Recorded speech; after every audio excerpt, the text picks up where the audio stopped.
Hi, welcome to a pretty heart-wrenching conversation. I had a conversation with a woman a couple of weeks ago who came to me originally needing some advice about finding what she thought her mom needed as far as a locked memory care unit.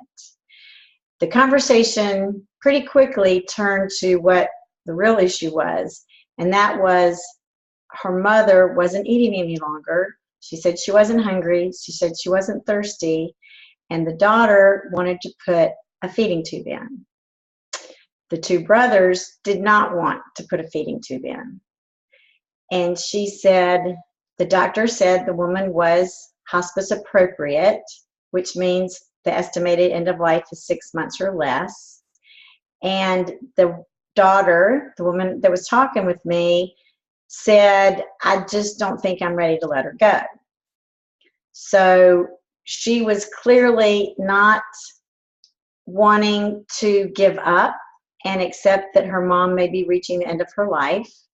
And the feeding tube was, in her mind, a way to keep her mom around for who knows how long.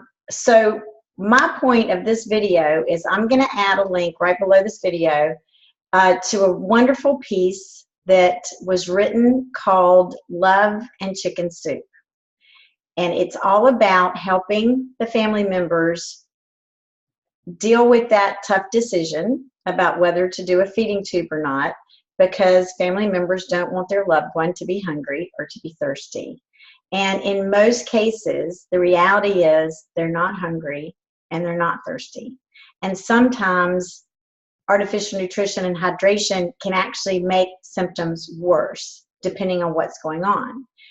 I don't know if you realize this, but the whole reason feeding tubes were invented were for infants and children that were ill, and it was for a way to get them better so that they could obviously come off the feeding tube and then live the rest of their lives. So the whole purpose of feeding tubes was originally a temporary thing when someone is ill, and you know, they would come off once they were better. Feeding tubes were not originally meant to just sustain someone's life, and that's the only way they would get nutrition because they'd lost their ability to swallow, let's say. So it's a real tricky conversation. It's a real heart-wrenching decision for family members, but I want you to click this link and read that piece called Love and Chicken Soup, and I would love to hear your comments. Let me know your thoughts and your opinion about whether someone should go on a feeding tube or not. And I don't mean in general, I mean when you're at an end of life type of a situation. So just click the link below, read that article. I think it's a beautiful piece.